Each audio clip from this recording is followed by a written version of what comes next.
Welcome back everyone, and today we are going to be cooking spare ribs. We're going to be doing it slightly differently today. We're going to be doing a St. Louis style cut of ribs. We're going to be separating off the rib tips. May cook them two different ways. Let's see how we get on. First of all, let's crack them open. These supposedly, no need for the knife, are mega meaty spare ribs.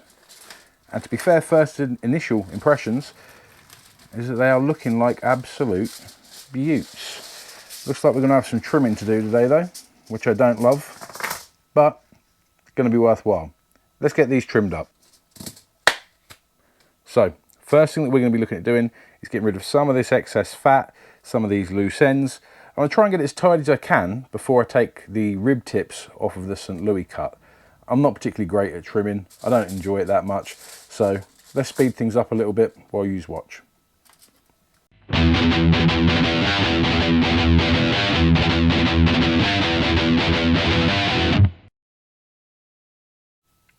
Now we've got some of the excess fat trimmed off, we can see more of what we're working with. We're not where we want to be yet. I'm going to be taking some more of this off, but I'm going to trim it into the two sections, the St. Louis cut and the rib tips, before we go any further. So I've never personally done this before. We'll see how this goes. From what I hear, what we're looking to do is find the longest bone, so about here to here, and we want to be cutting sort of across. I haven't got a competition finish on this, and every time I look at it there's little bits I want to cut off. I didn't want to take every little single bit of fat out of it because I like a bit of fat. We've got plenty running through it there though, as you can see. This for now will be our rack of ribs, and we've also got our rib tips, a few other assorted bits here, but that is what we took off of this in total. So don't get me wrong, there's plenty of meat on here still, but we've took a hell of a lot out of it. Now we're going to flip this over, get these sort of finished on the final prep side of it. We're going to remove the membrane. Some people choose to leave it on. They say it helps with the integrity of the rib, you know, stops it falling apart. I like to remove it. Most people like to remove it. It can be a little bit difficult, but it's not too bad. So you want to get a flat tipped knife like this. I've already started in this corner slightly, accidentally ripped it, and we're just going to lift it away from the meat and the bones a little bit. Now once we've got that started, grab some kitchen roll, paper towel, depending what you call it, where you're at, and we're just going to carry on ripping further down, pulling it away. Now the paper towel just helps us get a better grip on this membrane, because otherwise you can struggle. See, I've ripped it across there, so we'll have to give this bit another go. Just help it out a little bit.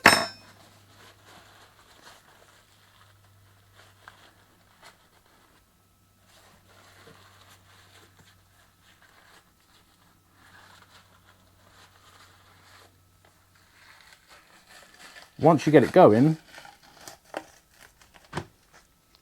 it should all come off in one piece like that.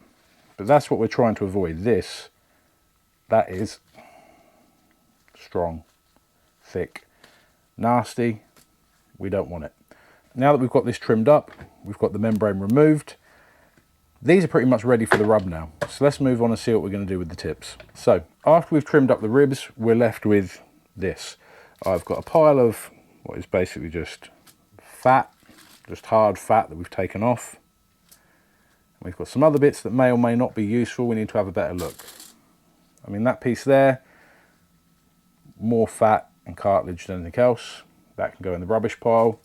I've got a single rib there that I took off when I squared it up. Why throw it away? That'll do me for eating. We've got this big chunk, we'll come back to this. A little bit there. I mean, to be fair with you, should I bother keeping that? Probably not really, but these rib tips are going to cook a lot quicker than the ribs themselves, and they're going to be a little snack when it comes time that these are done and the rest of it's not.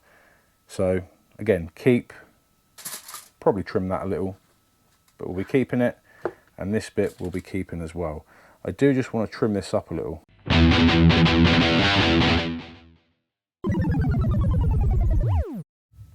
Now that we've got the ribs very roughly trimmed, as you can see there, I'm not winning any awards for that trim, but they're going to taste good, so it doesn't matter. Now we need to move on to getting some flavour on here. As a binder for the ribs, we're going to be using some American mustard. So just a good slather over it. Get into the nooks and crannies because this is going to help the rub stick to the meat. I mean, we don't get a huge amount of flavour through the back because obviously you've got the bones and everything else there, but we're going to obviously hit all of these anyway.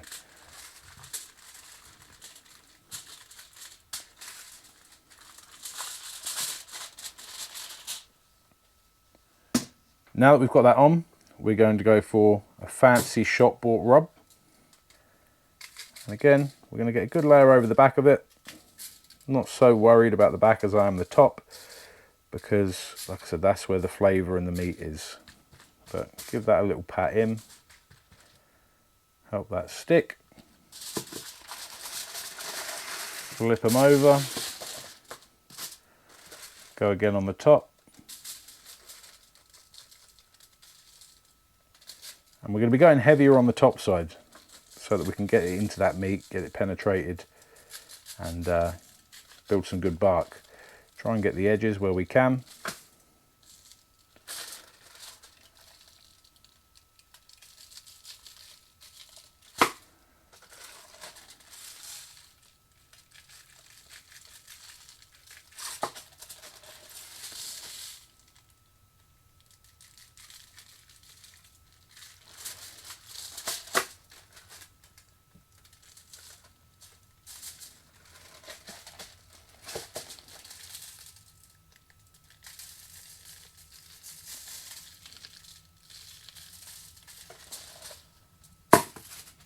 There we go, that's ready to smoke. This is what we're left with after the ribs, looking a bit of a mess, but this is just going to be a bit of snacking whilst it's on the go. Not worried about what it looks like, let's just try and get something that tastes good. We're going to put some Worcester sauce over the top, just as a very quick, easy, tasty binder. Help some of the flavour stick onto it.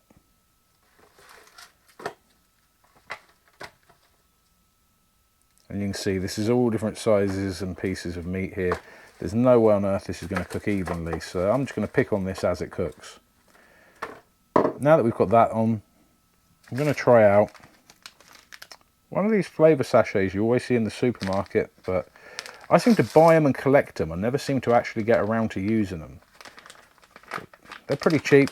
Let's see how they taste. This apparently is a spicy Chinese. Job done. We are rising up temperature here. We're aiming sort of 250 to 275, not far off. We're just sort of getting it regulated at the minute. So as you can see, we've got a decent bit of coals. I've got some left from the previous cook. So as well as the coals, there is a little bit of oak whiskey barrel in there as well. For today though, we're going to be using some applewood chunks. So we'll get them on there, dotted around a little bit. And I ain't mad if I get a bit of that whiskey oak flavour as well. And let's wait for this to come up to temperature. Our temperatures are up to 250 on the smoker, so it's time to get these on. So we're looking good. First up, we're going to go for the ribs, and we're going to try and get these right above that deflector plate. Next, with the leftovers, these are just going on.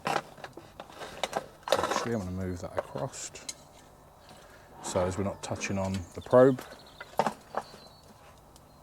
And there we go. Now it's time to wait. Believe it or not, we're actually only sort of 50 minutes into this and we're already at over 170 internal according to the probe that's in there. I want to make sure, so let's have a little dive about. 160, same 190 odd there. I think I'm touching a bone. 160, yeah. So I mean, it will vary bit to bit, but either way, I think we're in a position where we're good to wrap. So we will get these off. Very important step. Can't use them without the double click. So Get them into there. Here they are, they're sitting over 170 internal for the most part around here, sort of 160 to 170. We're going to get a wrap on the go, really tenderize them and get them beautiful. We're going to keep it simple, as always.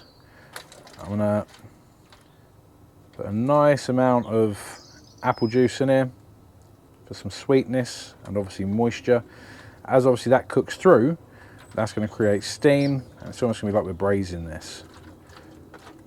That will do us. We're going to go for some of the same rub that we chucked on earlier on. Just again over the top, and that's all just going to blend in with the flavours in that apple juice.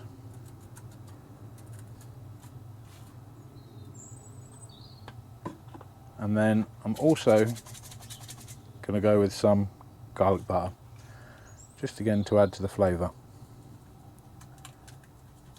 Get a little over the top. We'll try and get some in the juice here, just so that spreads all the way throughout.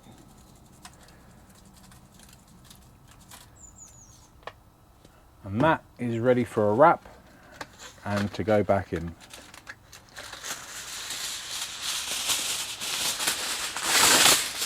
We're going to be carrying on cooking at the same sort of temperature as we was before. We're going to be aiming for around the sort of anywhere from 250 to 275. We could speed it up at this point, but I'll be honest, these have been cooking so quickly so far that I don't really feel the need to. So, let's get these back on. The all-knowing probe's telling me that we were hitting just over 200 degrees on the ribs. We're actually only not quite 2 hours in, so it's been a real quick cook. But let's have a little poke about, see how they feel. And if they're feeling good, we can get them off. We'll have a little look as well. Yep, don't do that, that's a bad idea. Let some of that steam out. I mean, the pullback looks great. Yeah. They're beyond tender. Absolutely perfect. You can see we're hitting 204, 206 in that spot. Yeah, they're good to come off. Let's get these off. We're going to get them glazed, get them back on for a couple of minutes, and then we can rest them. They're going to be good to go. They are looking good, but you can see that with the wrap, we've lost some of our texture on the outside. So, yep, that tastes good. Let's get that probe out.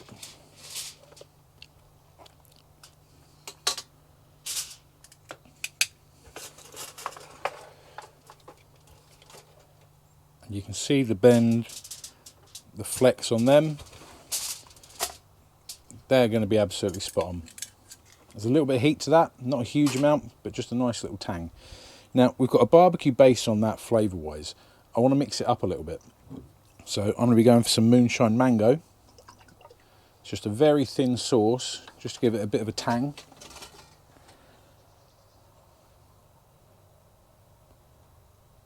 Pour that over. Just give it a very rough mop across.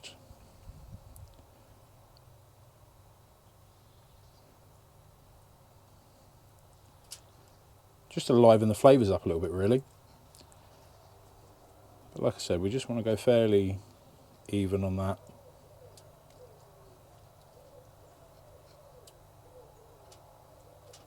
Try and get the edges. I'm not too worried about the bottom.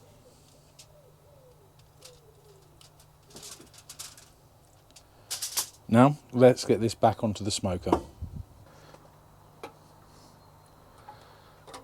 Right, so back on we go. Just a few minutes to get them looking pretty. We might go for another layer of glaze on the top. Once this one's set, we'll see how we get on. We're all glazed up. We're obviously off the smoker. And look at that. So, nice amount of flex and wobble, plenty tender. We've got to leave this to have a little bit of a rest, maybe half an hour or so, since it was only such a short cook. And then we can slice in and see what it looks like. And for anyone wondering what the scraps turned out like, what should have been rib tips, but due to my butchery skills or lack thereof, ended up as scraps. I'd say they turned out pretty good.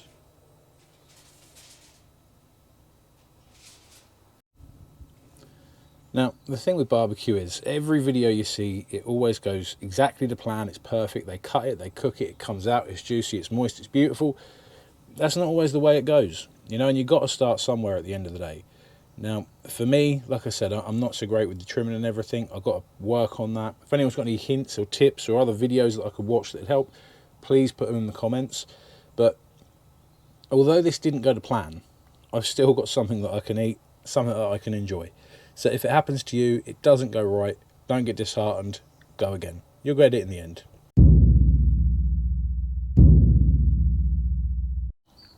We've been resting about 20-25 minutes, so they should be nice and revitalised by now. Let's give it a slice, see if I can pick a bit between two bones. No, there we go. And let's see how they're looking.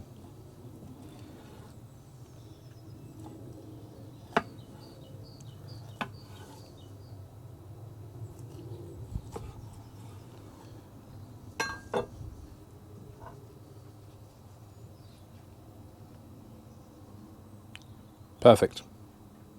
Real tender. It was coming through, but you can see the juice glistening on there. I'm not going to complain about that. I ain't mad about that at all. There we go. Really easy. Obviously with this one I mixed it up with the flavours a little bit, but you do you. If you want to stick to normal barbecue sauce with a barbecue glaze, if you want it dry with just salt and pepper, if you want some lemon pepper on the go, some garlic and herb Italian style, you do what you want. They're ribs, they're versatile. You can put anything on there. They're going to taste great. I'm going to go enjoy these. Thank you for watching, and we'll see you next time.